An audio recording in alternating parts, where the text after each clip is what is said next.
anyone here speaks Spanish or English? I mean, how would you guys rather for us to take this conversation? First of all, thank you so much for being here.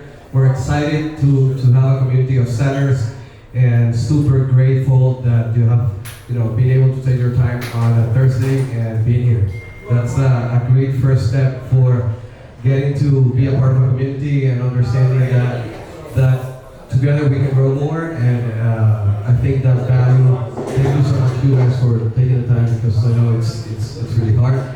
We're excited to have Alexandra here, founder of Voxer, Alejandro, and obviously Jose from TikTok as well. I mean, thank you so much for taking the time, sharing your experiences. This is just going to be a simple conversation, understanding how you guys started, what led you guys to that wow moment, and understanding that was the path you wanted to take in your career and taking your business to the next level. So Alexandra, I don't know if you could share a little bit of information. By the way, my name is Max Trujillo. I'm founder of ECommerce, a fulfillment center here in Miami. And Alexandra, tell us a little bit more of that aha moment when you started that I don't know if it was a company when you started it or an idea, or what was it that came to your mind to start Voxer and how that came to life?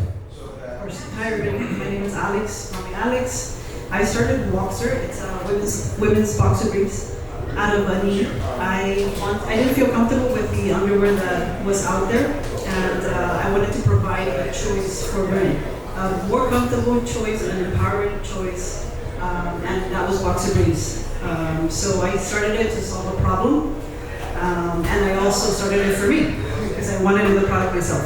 Then I realized that the need for it was bigger than me, and because by mistake, we kind of redefined the industry, the intimates industry.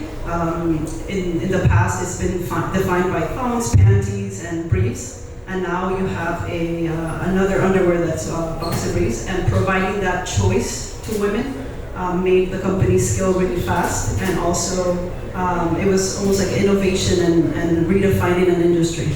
Alex, were there any other players in a specific segment when you, that moment that you realized that you wanted these type of products? Were there any alternative, or you had to create it? So Hanes had a boy short, so it's not a boxer brief, in Walmart at the time.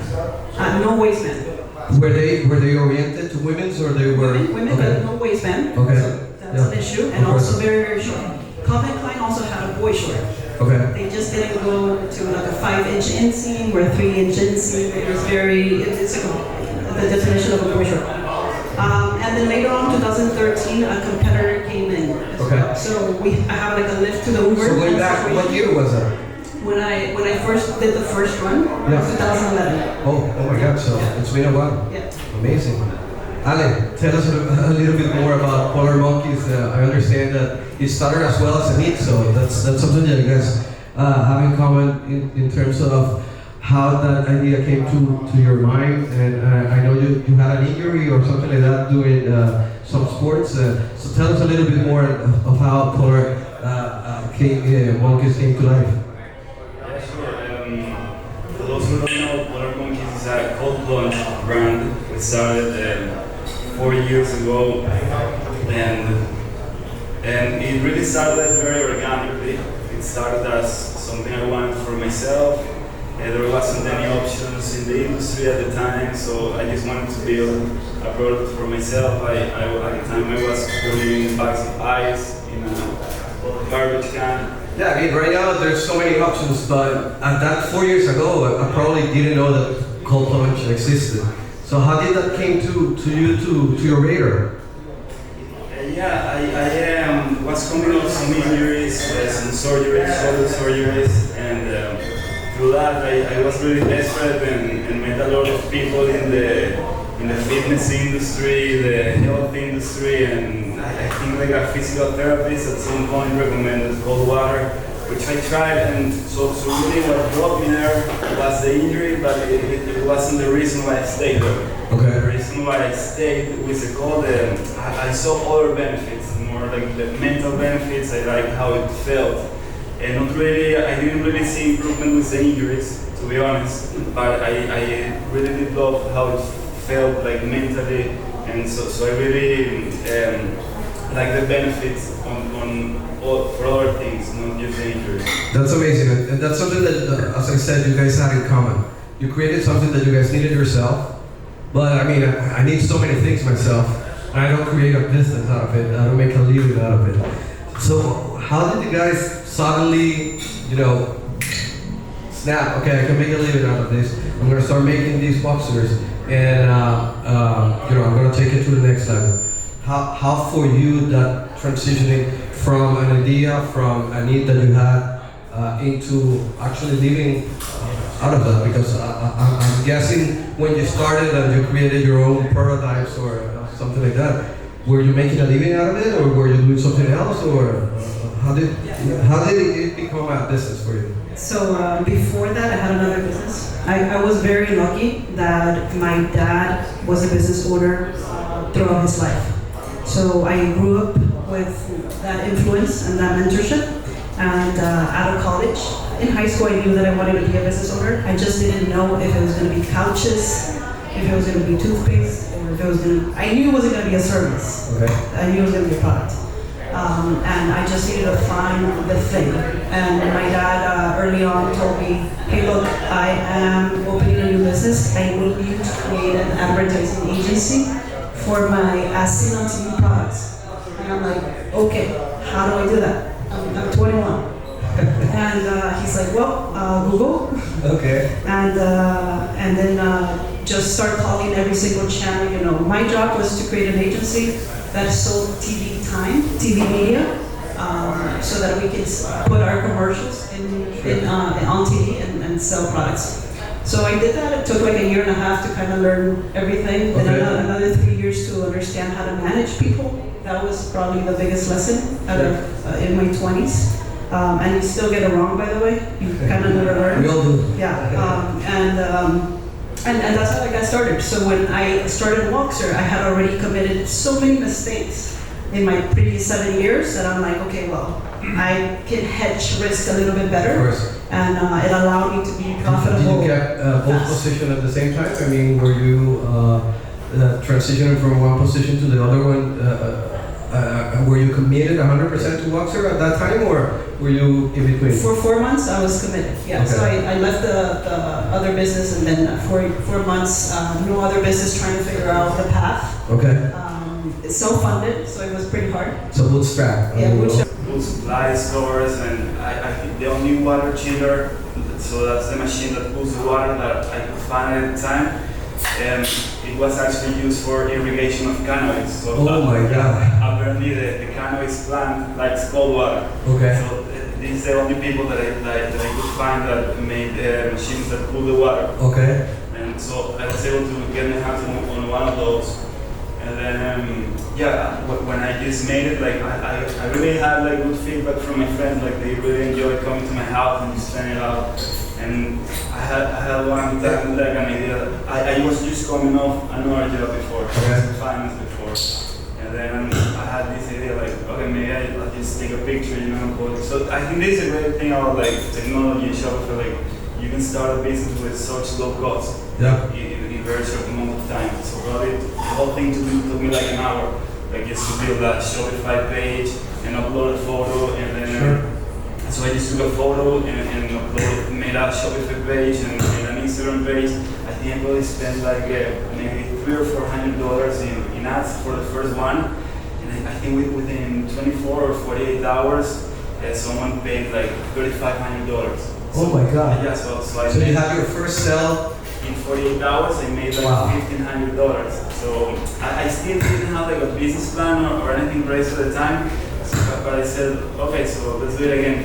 Because now I didn't have my phone, so I want a new one. And then the second one was a little bit better. So you actually sold the one that you had for yourself. 100% used, yeah. and thankfully, the buyer was in Florida. It was in Jacksonville.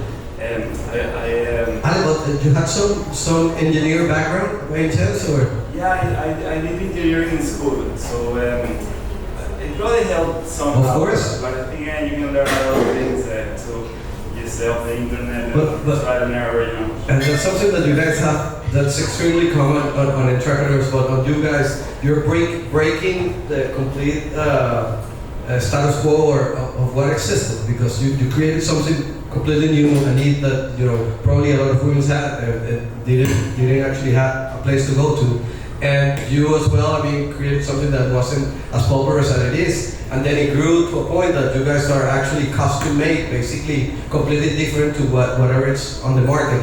If you haven't seen the cold plunges that they have all artistics and you can customize them. And so it's pretty amazing how creativity and trying to differentiate yourself, brings its fruits. So don't be afraid, all of you guys, to maybe create something new. So amazing. Next steps, after that first, sales, scaling the business, and Jose, I'm gonna go back obviously to you because you're the now and the future, and I need to get to now, okay? All right? So, but tell us a little bit more, after how long you started, you used to do operations yourself as well, scaling your business to the next level. Did you look for funds outside in order to keep growing your company, or you got to keep bootstrapping until today? It gets to a point that you need finance help, and I just didn't know if I was going to be able to keep the company growing the first 18 months. It was almost like, there's money in the bank account. Yeah. I can order this many products. Until we got into used to doing projecting for the future. Sure. And what really helped was a system called EOS. Okay. I can't remember what it stands for, but it's Operating System, Entrepreneur Operating System, I believe it is. And it's when it helps you structure your business in a way that you focus on people, your chart, your values, what problems are you solving, cash, P&L. There's people, processes, Okay. and data. Okay. So I used a system to build a business around that, the 5 key functions, and it really helped with the growth, because at scale you need systems to keep you afloat and people.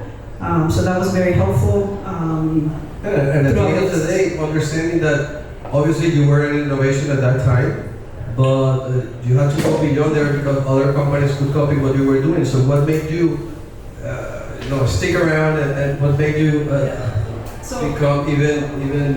Competitors, you gotta love your competitors. I think it opens up the market, right? When Skims came out, it's a very recent company, right? Yep. And when they came up with their boxer briefs, I was happy. Sure. Right? My team was freaking out, but I was very happy because what that does for me is that it opens up the market. They have a level of funding and go-to-market strategy that I cannot afford. So the more that they were telling females, hey, buy boxer briefs, the better it is for me. Yeah, definitely. So I was never worried about competitors, nor who comes into market to copy, because what I'm building is a brand. Okay. And you cannot copy a brand. So you focus a lot on community as well, and growing from local to going, global. How did that work for you? Obviously ads were not a limit for you, being bootstrap and everything. So you had to build something that was very organic within the community. How did you approach that? Word of mouth was number one strategy because of cost of acquisition. Although cost of acquisition was very low then. But organic sales happen when you have a good product. Yep. So if you're truly solving a problem, then your cost per acquisition is going to go down. You're going to be solving a problem, and if you have the product's so necessary, because what happens is that people are going to buy the product, and if they don't buy it again, then you're not going to make money. Sure. So as long as I knew that if I delivered a good product to the world, that profits were going to be there. So how did your growth have to do with your customers buying again and repurchasing from your business? Was that a big thing for you guys? Yeah, I think it's what keeps businesses afloat.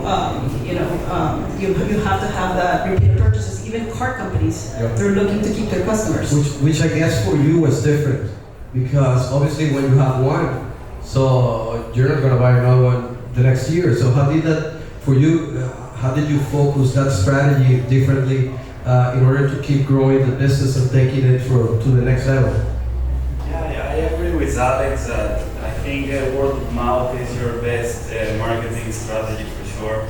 And when you have a unique product, when you have a quality product, it just happens.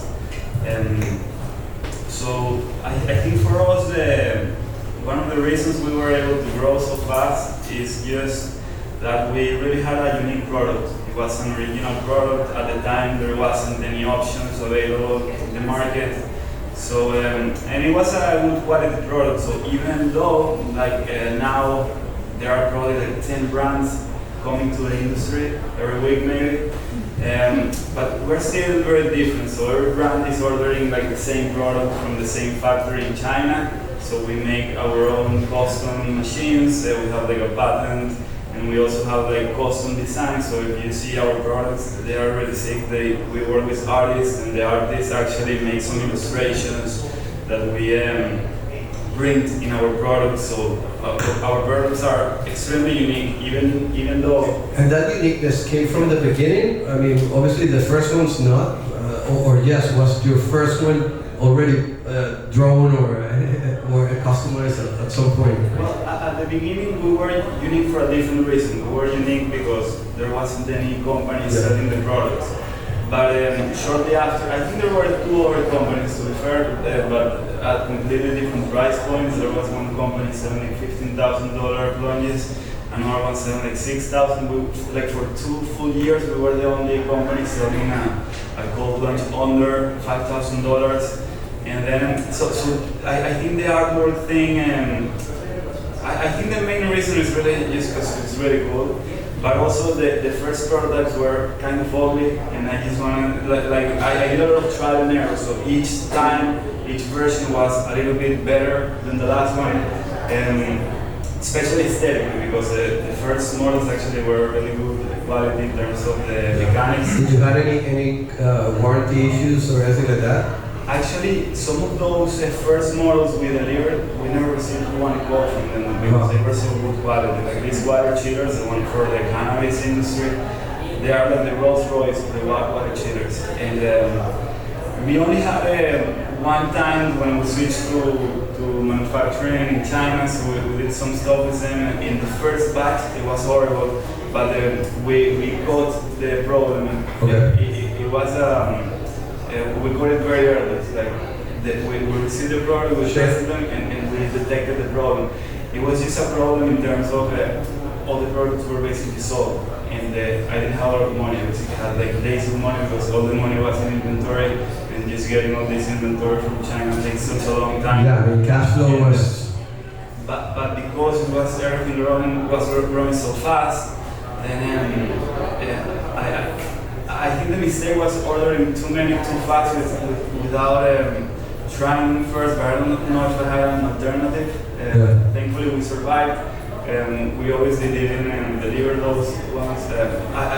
Only a few ones that were replacing. Yeah, of course. Then we haven't. Guys, I understand that both of you had connections or some way or another you got to some important people and some teams and some sports people that were able to scale your businesses to another level. I mean, how that, and then I'm gonna go there with TikTok, but because how that content that was created by an influencer or someone notorious in an industry really brought your products into another level, if you would say. I think it's a combination of great businesses are created by great people. That's besides the product being good quality, it's people first. So I think beyond influencers is leadership team. It's advisors. It's your group of friends and network. People use the word network, but what it truly means is that I'm talking to all the founders of Shopify to understand what is going on. To plan 3 years ahead. Everybody knows something that you don't know. You can't know it all. So you use the connections and the people around in your industry and outside your industry to be able to get to the next level. And so it's people first. Obviously, you need an incredible leadership team before influencers. You need people that are going to go back for you when needed and stick through. There is a awesome thing about having people stay with you for 4+ years. The first year, they're burning cash, right? They're learning. They don't have the systems. The second year, you start getting it together. The third year, you can expect scale. Fourth, fifth is magic. It's magic. So retaining people is incredibly important. And then influencers as well, right? That helps a lot. We try to work with people that are cohesive to our brand values. I love sports. I named my bestseller product after baller, and it's a baller is somebody that balls everybody up and it's doing its thing out there in any sport, not necessarily basketball. So for me, sports was it's what I try to do in my company is to have fun. Yeah. Because I do this all day, every day, and if I'm not going to be doing something that I'm not having fun with, then why do it? Yeah, of course. That's very important. Yeah, so then working with athletes have been a passion of mine forever, and will continue. But would you say that I don't know if anyone in particular that you guys chose, or did that bring the brand to the next level, or it was mostly organic, average people used It's to a combination. Like I had one athlete that she had 1 million followers in 2020, and she got me 8,000 followers in one post. Wow. But that is something that... Did that translate into sales as well? Yes, it did. Yeah. It did. I mean, the thing is, the influencer game, 2019, Walkster started in 2019. 2019 to 2021, it was incredible. Now, if you have an influencer, we had an influencer that had 17 million, 300 people. No. Yeah. Oh my God. So it's not there anymore. Like you have to do things like TikTok Shop now. Yeah. Ale, what about you? Was there a specific moment or a specific partner that you guys joined with that brought your product to the next level, or I mean, people wanted to have it, they needed it, not wanted, just they needed to have it? Yeah, there were many. We're fortunate that we have been able to work with some really amazing people. I'm a huge fighting fan, I'm a huge surfing fan, and I actually was able to work with some of my favorite fighters and my favorite surfers, like Israel Adesanya, UFC champion. So the funny thing with Israel is he's really a fan of art, and he's sort of an artist himself. So I think he studied even animation in school, and he's really great. So we did a collaboration where he even designed like a dragon. That's super sick. You guys should see it. Like it's in our. But what year was this? What year was it that you were able to start collaborating with big figures on MMA or did that actually make a difference to your business, or did it? Yeah, but it was really early on because, like I said, we were sort of the only option for a while. Of course. And, I think all the sports and fitness industry are like closely related with mine. So when we started taking off, everyone in sports was interested, so we got calls like from everyone from the NFL to surfing and fighting. I used to have worked with a lot of fighters just because I'm a fan of fighting, and I really like doing what I like. And yeah, of course. Same. If you're not having fun while you're working, why do it? Exactly. So something that you said was really cool, and I want to bring TikTok in it. You have one influencer that had millions and millions of followers, and it only brought you a few hundred followers to you.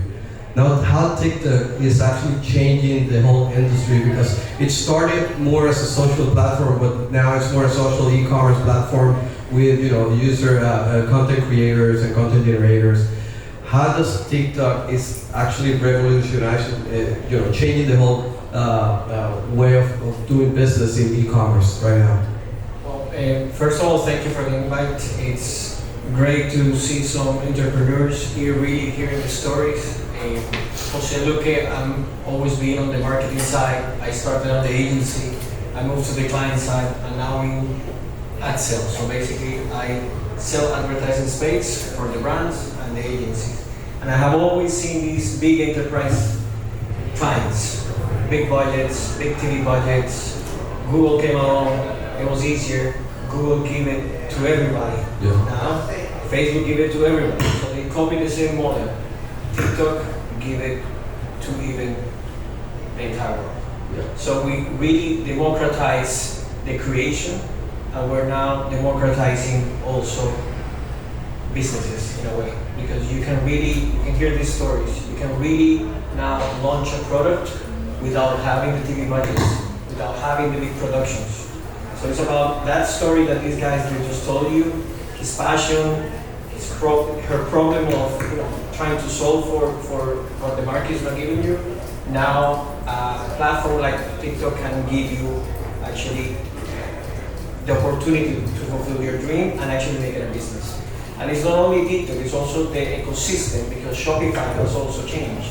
In the past, the same way that we were not able to have a TV spot and being in front of millions, we wouldn't be able to actually build a website. Yeah. You can build a website in one day. Of course. And I don't need to call anybody and spend thousands of dollars. Obviously, you can spend more money and put it more robust, but you can go out with a minimum valuable product in 1 week. No, the capabilities that both systems like TikTok or Shopify allows you to add either plugins or make it to take it to a very professional way on a very easy manner. So we had some TikTok sellers at Palates a few weeks ago, and we were talking about the whole ecosystem beneath TikTok, which I had no idea because I'm a millennial. I'm 85, so I don't know what I am right now. But I'm not a big TikTok user right now. And when they took me there and we were doing a purchase live, like we are right now, and understanding what's happening, also the metrics and all the data that you're able to gather, all the partnerships that you're able to do with these content generators, it's just, possibilities are gigantic. But everything is invented, to be honest. It's just a matter of how you're putting all the pieces together to actually fulfill the gap that you have. So the same gap that she saw or he saw, that TikTok also saw. And I present consumers of TikTok, it's not the new generation. The actual people buying it's even older than me. It's a bit of everything. There's a lot of misconceptions. Obviously, we are a new platform. Where our beginning was with music.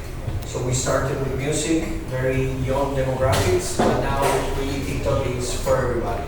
So we have demographic not only for those early adopters, the Gen Zs, we have the millennials and also Gen X. So it's a huge spectrum. But the beauty of it is it's how it's fueled by the community. So it's that social aspect that you were saying. We took that social aspect of it. We're not a social network. We're an entertainment platform. So it's the new TV driven by the community, which is the social aspect of it, that actually put all together. And at the end of the day, that's what we see on the consumer today. They want authenticity, they want it now, they want it fast. So we have seen a huge shift of behavior from media consumption. So I'm telling you, these guys are not in TV. They're not even in Instagram or Facebook. So it's a whole different audience that you're actually touching. 100% dedicated. In a totally different behavioral. So think about it. YouTube is still a huge entertainment platform. But how many of you watch YouTube? I'm including myself.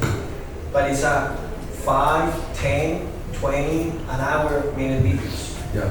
Now you can have the same information, 5 videos in less than 2 minutes. Yeah. So you got it. So that's the whole effect of TikTok made me buy it. Yeah. Or TikTok made me do it. Yeah. Or book talk. Or mom talk.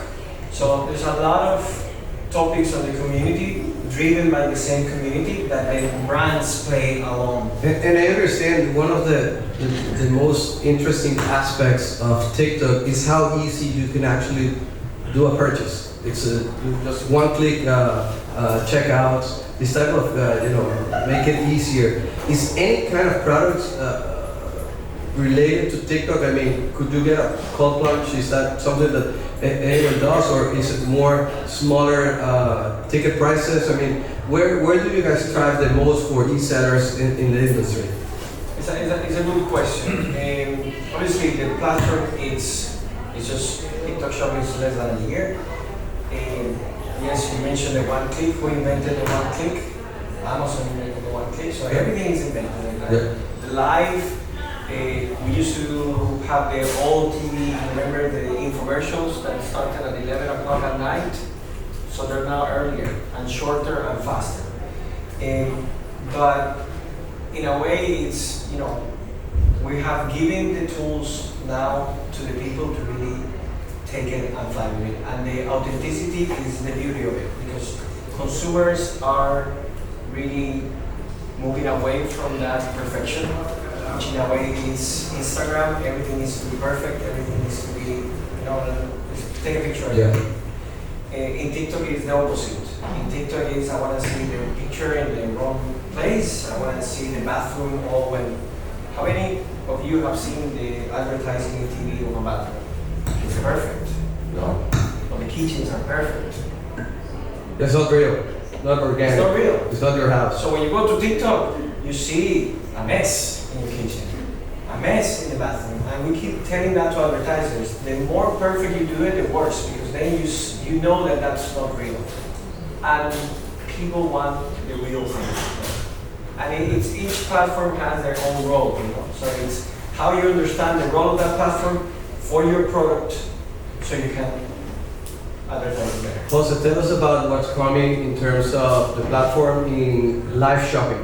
Is that something that's going to be available in the US? Is it currently available? It's already available. Okay. So TikTok Shop is already launched in the US and the UK. Recently, we just actually opened in Mexico.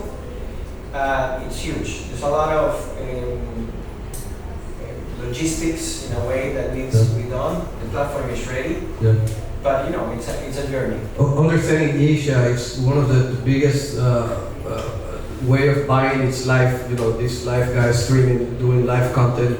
It's a bit of both, and I'm sorry that I didn't answer your first question on the type of products. Mm-hmm. So what we've seen is that it's a very reactive and impulsive approach at the moment. Yep. So small items, 30, 20, 15s, 50s. It depends on the product, obviously. Sure.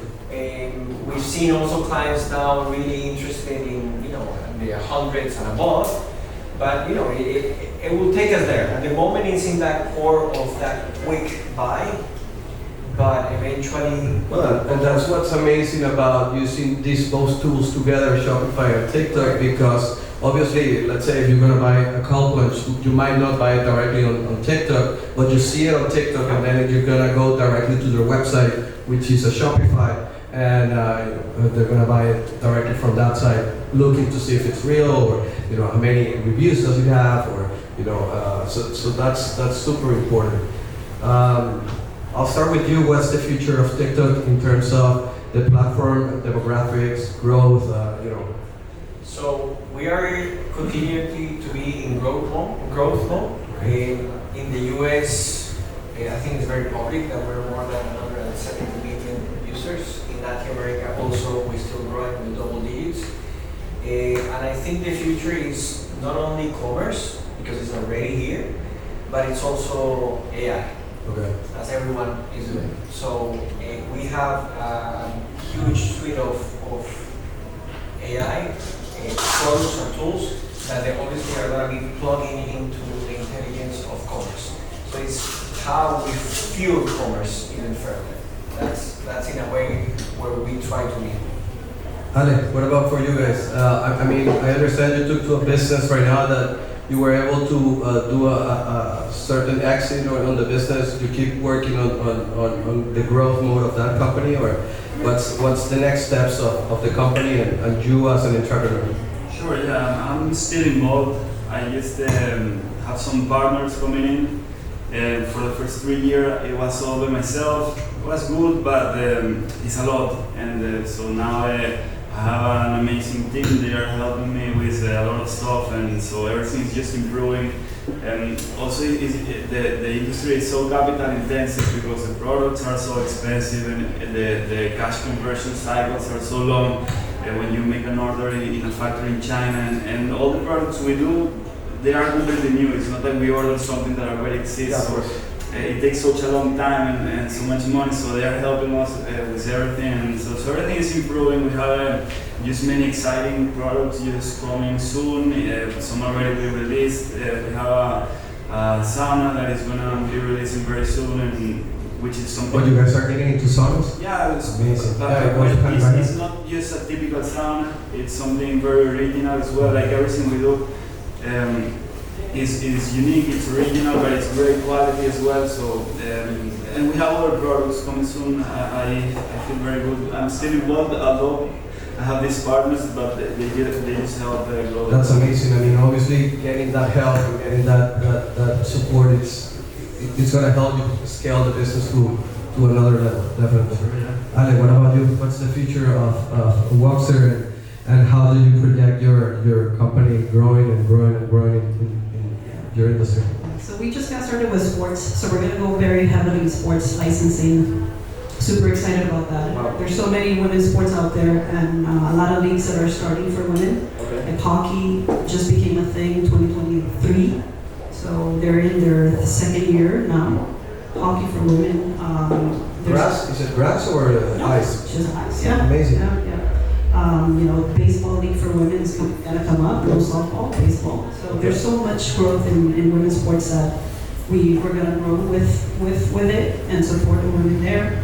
A bunch of product release. We are a boxer brief company, intimates company, but lounge, swim, performance. There's a lot to do. Amazing. A lot of expansion. We want to meet the consumer where they are at. So we have to develop the entire line. And also wholesale operations. We want to be able to find Voxer in the stores that everybody likes to shop. Are you guys currently at any big box retailer? We're not. You're not. Your focus on being 100% e-commerce since start, right? Correct. Now we're a little bit of a focus on Amazon. TikTok Shop is a huge focus for us this year. And then wholesale as well. Amazing. Have you looked for outside resources, or you guys still self-bootstrap? Or have you gotten help from outside as well, or you guys keep organically growing? Organically for now. Doesn't mean that we're not going to have the conversations. We're already starting to have conversations with VCs and strategics. And it's only conversations. The relationship is going to be, it takes about 3 years to build a good relationship. So we're starting right now for the next 3 years. Amazing. Ale, if you were to launch a completely different product, a completely different segment right now, 2025, what would you do and how would you do it? Segment and product. I thought about makeup for men, some kids Makeup products. for men? Yeah. Amazing. Some kids products. I would want to do something that I'm passionate about. I'm passionate about safety of women. Okay. So like an ADT device for women. I'm really interested in that. So I want to join a board of a company that's already doing that, so I can be part of it. So What does ADT stand for? ADT is like the alarm system. Okay. So they already have the system developed, but I would want to do something with women's safety. Amazing. What about you, Anne? I'll tell you what I wouldn't do. I think it's a very hard question, and always predicting the success of any new idea is very hard. I wouldn't copy anything. This is what I've learned. Is one of my main principles. I think Peter Thiel wrote a whole book about it, 0 to 1. He says the opening page. He opens with one question. It says what's one thing that it's true, but no one else agrees with you. So he says all the successful companies, basically they find like these contrarian ideas that end up being true. Like for example, Tesla in the year 2000, they did the electric cars, but if you ask the CEO of Ford, he would have said it's crazy to do electric cars, or you ask the CEO of Toyota or JP Morgan, whoever, everyone thought he was crazy, or you ask like, or for SpaceX or whatever, like if a private company can do rockets, everyone thought he was crazy. So these are contrarian ideas that at the end, they end up being right. So what you end up with a unique contrarian idea like this is like a monopoly. So all the most successful businesses in the world are actually monopolies. Like Google is a monopoly of search engine. It's like 80% of search engine traffic. Or Tesla is a monopoly of electric cars. They have like 80% of all electric cars. So if you build the next electric car company, then you didn't learn anything from Elon. If you build the next search engine, you didn't learn anything from Larry Page. Or if you build the next cold launch company, like you didn't learn anything from Polarmonks. Like, I think the only reason I was able to have some success, not like these guys, is because no one was doing it at the time. You weren't following a trend. So this is what I wouldn't do. I wouldn't just copy an idea that I see like it's having some success or some momentum. Like I would just try to find, maybe it's like finding errors in conventional wisdom, finding like a contrarian idea, but it's also true. It also has to be, that's the hard part. Because like it also has to work. You have to have a very firm reality, but at the same time being very contrary to what's up there. Yes. Amazing. Also, what do you see, I mean, happening that you see so many sellers and so many businesses use your platform and obviously your background as well. What do you see as or what advice would you give sellers here in order to keep expanding their portfolios or being creative in new businesses, new ventures that can, obviously help them thrive and be more successful? Something that I've seen alongside my career is there's always new platforms, there's always new things. And I go back to the past. There were how many TV stations, how many radios that were popping up. So we will continue to have the new TikTok. Today's TikTok, tomorrow we don't know what it's going to be. So be bold to really take the risk and go as early as you can with the platform that you see that is killing it. This is something that, I don't know if you know Gary Vee, but he always pushes everyone to do that. The same way that LinkedIn was getting up, there's an audience there and there's an opportunity there, capitalize it. There's not too many competition. On his point, he understood what was the need, nobody was doing it, let's do it. So take that first advantage move. Don't get caught up on the shiny objects that I need to have my website all complete, that I have to have all. Get it to the minimum, but focus on how you master those new channels. Because the old ones are already saturated. Amazon is a great channel, but it's already saturated. Now, Facebook, Instagram, the same. So try to go as early as possible. And I'm talking about competitors, but Pinterest is a great platform also. And it's just getting started. It's an old platform, and it's just getting started. So think of what is your core audience and go all in there. Amazing. Well, I don't know if we can we do like a Q&A or it would be amazing to do a Q&A. Obviously, understanding if you guys have any questions for the team, and obviously it's really nice to have you guys here. When we finish, we can talk a little bit of what we do at Valentine's. We basically do fulfillment for third-party sellers. We are able to connect to different selling platforms, including TikTok Shop and Shopify, Amazon, this type of selling platforms. But I mean, let's do some Q&A if you guys are want to get something out of these guys' heads. Take advantage right now. No questions. Since you're talking about like the fulfillment and also the relationship between Shopify and TikTok Shop as well. For instance, like in this case, I sell like skincare products. And I figured that we have been trying to implement Shopify store, TikTok store shop for a while. And we're still kind of struggling because of regulation, which kind of products and ingredients. But we tried for like a couple of months and didn't work out because of the regulations. And one of the things as well is like when you receive the order and you see it in the platform, for people who are known or they start a business, they don't see the whole information about the person who bought the thing.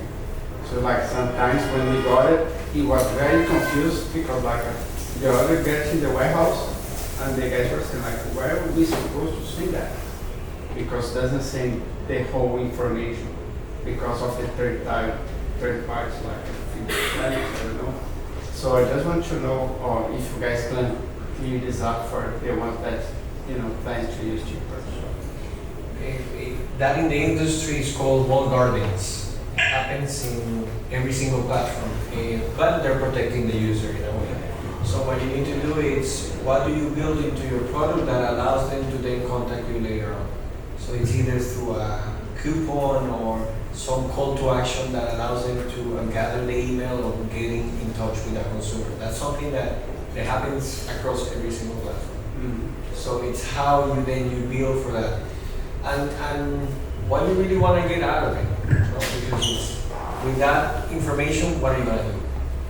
So also nothing just sake of asking or getting the data, is what are you going to do with the data? I've seen companies that have tons of data that don't do anything with it. So it's really relevant if you don't really want to use it. So think of what are those tactics that you can build on that flow so you can gather the information, but that information needs to be useful for you to use it. Otherwise, you're just wasting your time.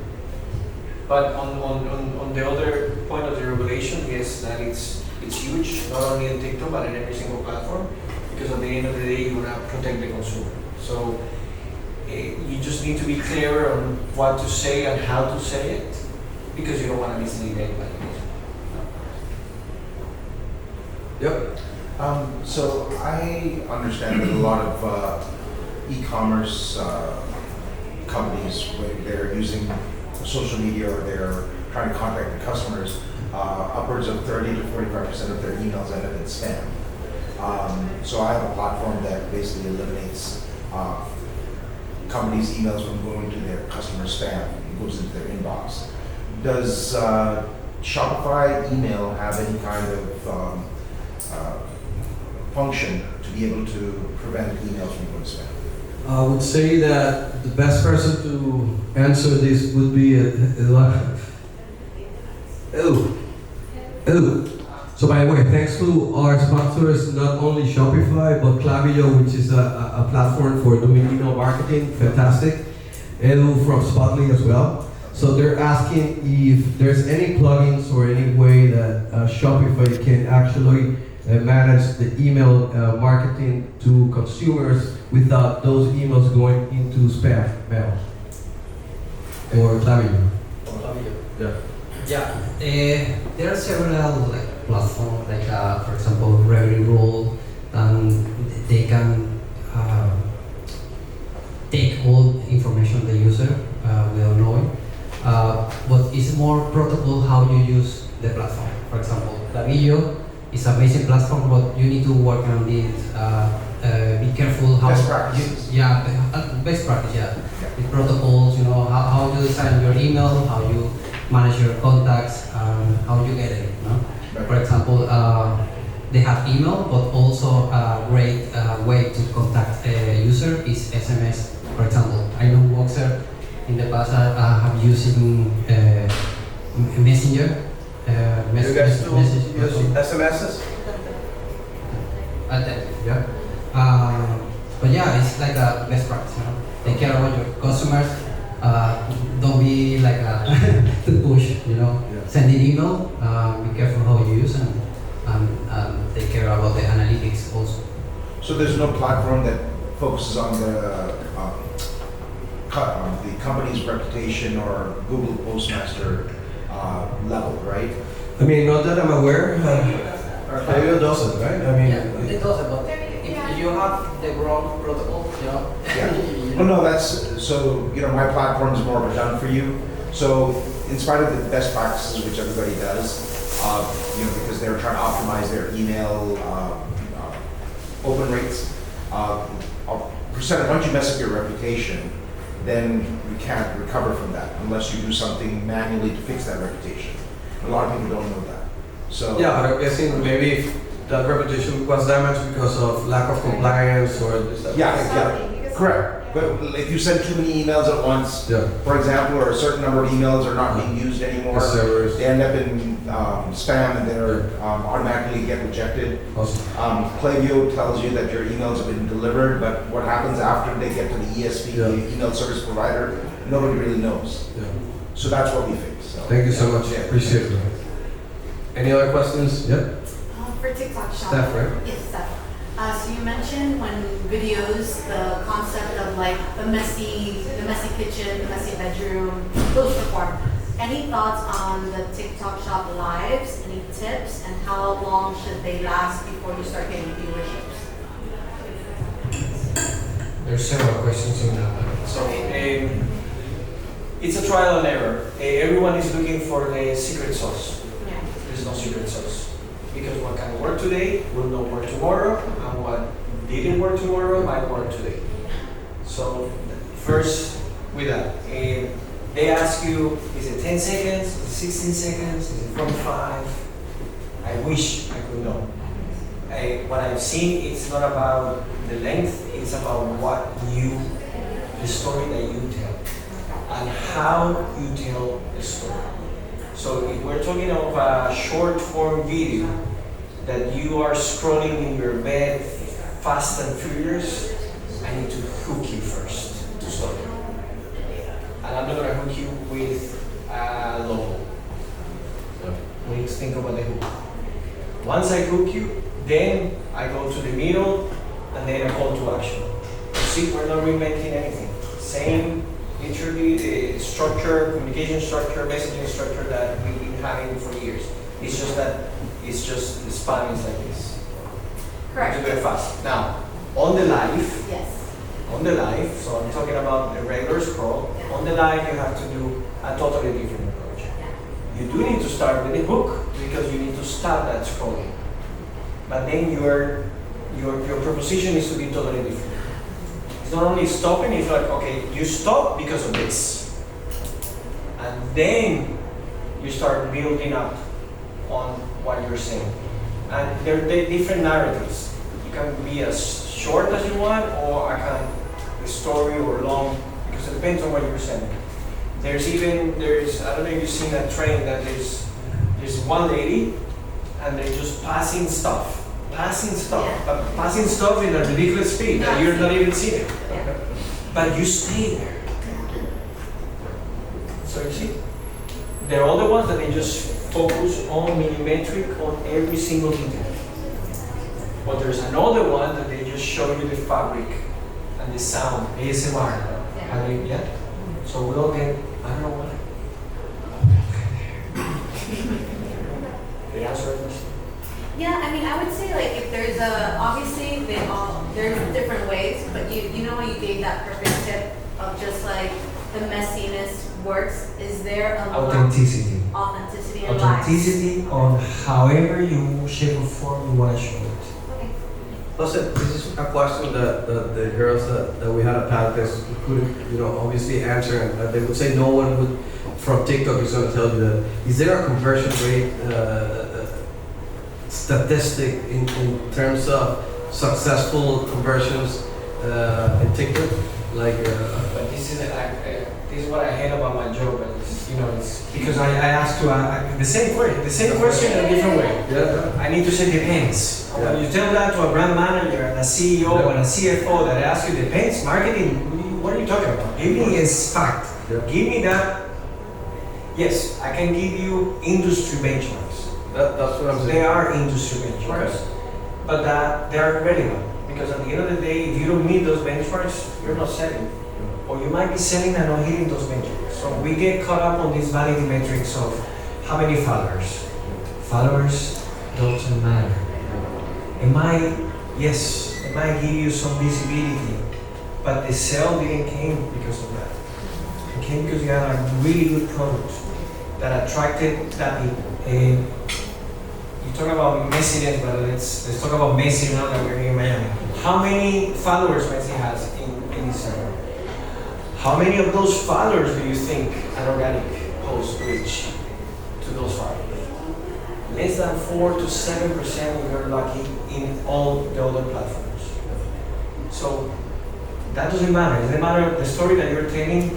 If that story that Messi told it was really good, everyone will see it. Not only their fan base, but the rest. So there's no that formula. I wouldn't get caught up on those vanity metrics. And at the end of the day, yes, you need to look at it because then you need to find some indicators whether people are really seeing your ad, are reacting to your ad, so you can adjust. But don't get the feeling also on letting the creator, in this case, because we're a very creator-led platform, to do their thing. That's going back to authenticity. Don't put the logo. Each person has a unique way of speaking or talking to their community or to the audience. Let it be the same way. Because at the end of the day, when you talk to that word of mouth that's still the best marketing in the entire world, it's what? Authenticity. They don't tell you how perfect the product is. They tell you how bad it came the first time, but they were able to actually customize it, you know what I mean? So it's that, how you keep that essence of authenticity throughout your communication, and yes, you might learn. But I have these clients that are like, okay, I want that formula, and they spend a lot of money testing, trials, and they just realize that if I do it that way, it won't work. If I do it the other way, it might work. So it's, maybe the one that they expect the less is the most successful one. I'm going to tell you a story that probably you know. I'm an ex-MasterCard. Who knows what MasterCard stands for? From a communication standpoint, from advertising. Oh yeah, it's famous. You don't know it? Yes. Priceless. Yeah. That was they did a whole focus group to test the advertising before it goes out to TV. Guess what the focus group said? Don't do that. It doesn't make any sense. And it has been the biggest marketing campaign of the financial industry until today. And it went out because a bold marketer said, let's test it. And it was the first ad on a baseball game, priceless. So ideas can be dead right from the beginning and they're born, or vice versa. So But if you're committed to something that you feel that's right, I mean, obviously, I don't know, Ale, when you started, did anyone told you you're crazy doing a bathtub with a cooler attached to it? I mean, even I thought it for a while, like who would pay like $5,000 for a bathtub that pulls your water. Like now it's obvious, but at the time it was like really crazy to think about it. But it worked, yeah. yeah, it worked. So we're gonna, I don't know, do you guys have any more questions? Yeah, I have a question. Actually, two questions. So the first one is, for you guys that are on Shopify, I guess you didn't start with Shopify Plus, but you got there. Is there any cool feature or anything that, besides the transaction fee, that you got advantage of from switching to Shopify Plus? Not really. I think it's mostly about the price for me. Honestly, I haven't been involved too much in making those decisions. I know we made it a while ago. I do know that we have like way better customer service. Like it's way faster and they really take care of you. Obviously, the transaction cost, but it pays by itself. So after you sell a certain volume, it just pays by itself. So it just makes sense, and you get like a way better customer service and like other features. But I haven't been involved for a while, but I know there are like features and tools that you can use only if you are subscribed to that plan. Edu maybe can give you some tips in terms of difference between Shopify Plus and The first one is money, you know. Makes sense when you have an amount of sales the merchant fee, pay the whole amount. And the second one is customization. If you have for example, a client, they sell custom suits, it's not regular. They need to develop a 3D, customized suit. It's more when you need to customize better the experience for the customer, but mostly it's more when you have any amount of sales. That doesn't make sense. Maybe you're a Shopify expert as well. Can you advise on that, Fernando? I would actually say the exact same thing as Alice said. It's about threshold. If you are selling more than X amount of money, it makes sense to go to Plus. If not, stay on the basic one. Simple as that. Thanks. Well, another, for example, I have clients, they have multiple stores. When you have a Shopify Plus, you can add multiple stores, you can, but it's multiple pricing. Can you bundle it? You can put some, stores. Yep. Any other questions? Come on, don't be afraid. Let's take advantage. No?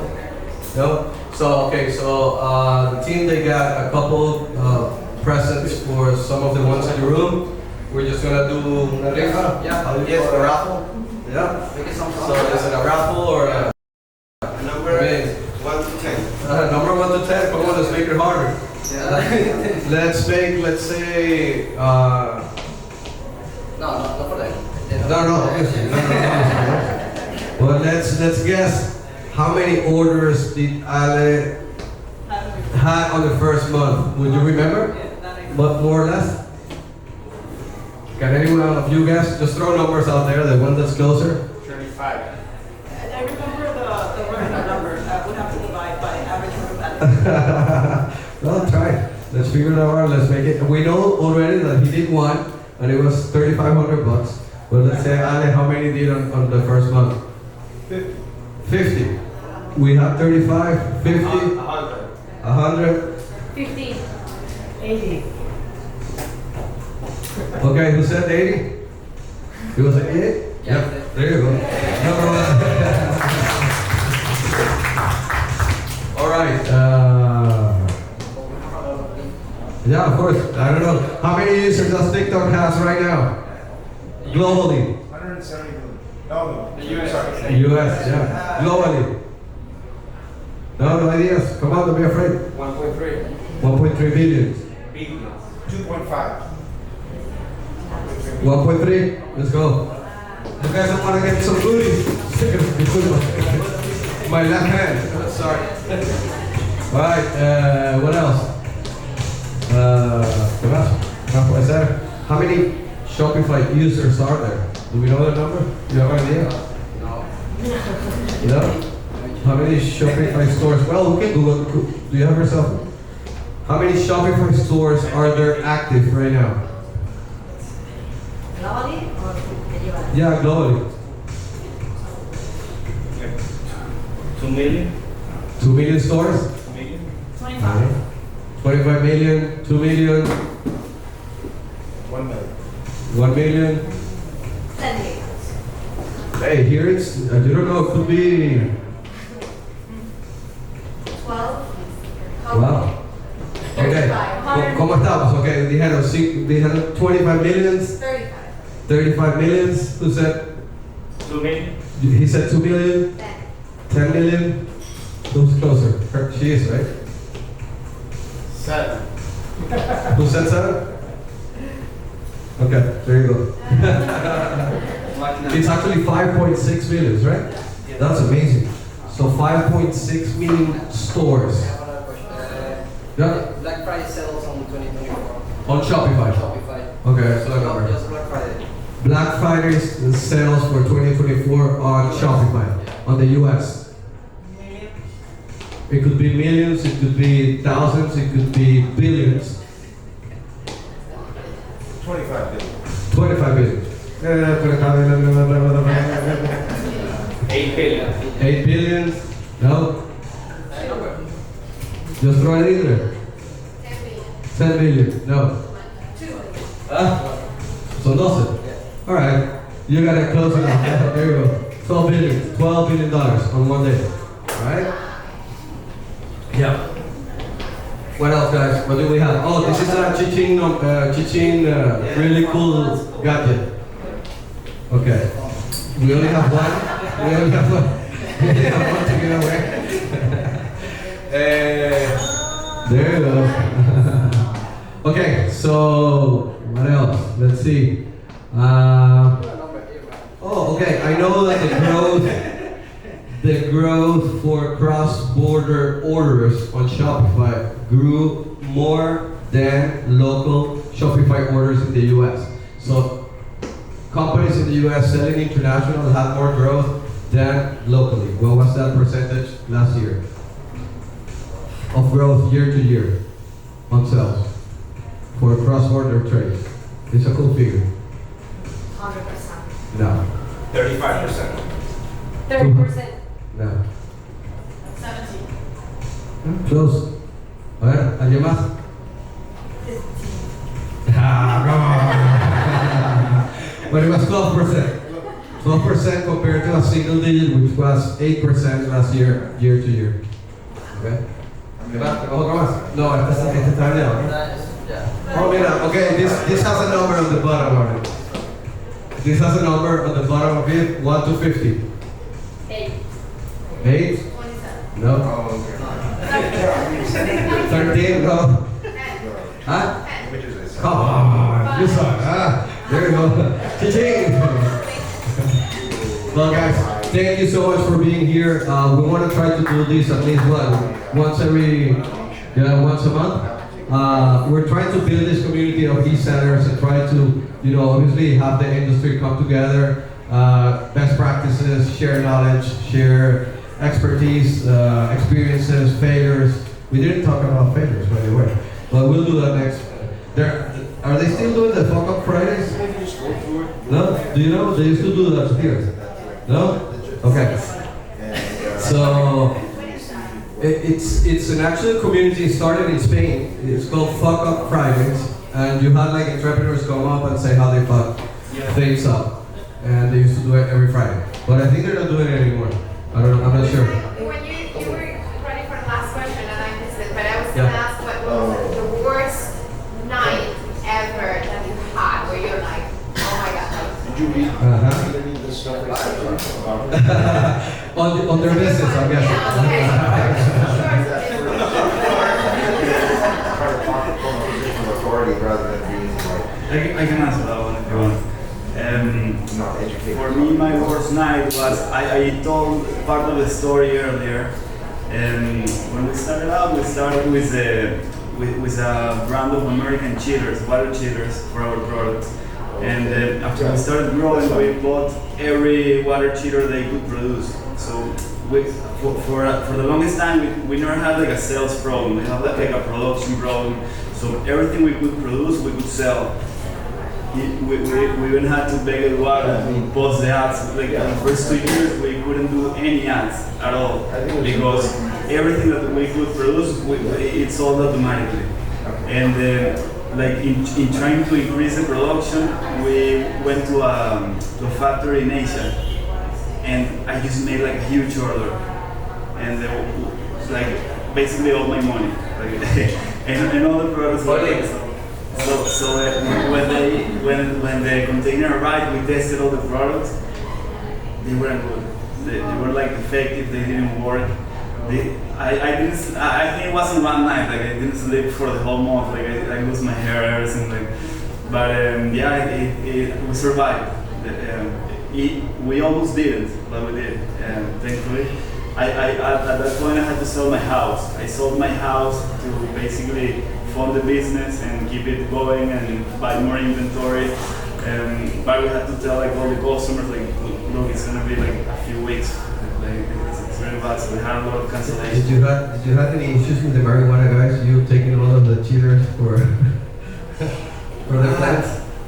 So funny enough, when we started buying from them, actually the marijuana industry went in a steep decline. Oh. So I think basically we took like all of their demand because they started. There was like a marijuana boom for a while, like the industry, like, it was crazy. So it was like a bubble. But then the industry had some problems because they thought it was going to be like legal in the whole world or something, and they only legalized certain parts. And even in those parts, I think they still buy them from the black market because the legal ones they have a lot of problems with the legal ones. So Ale, you, worst night in your business? I think everybody wants to go home. Good.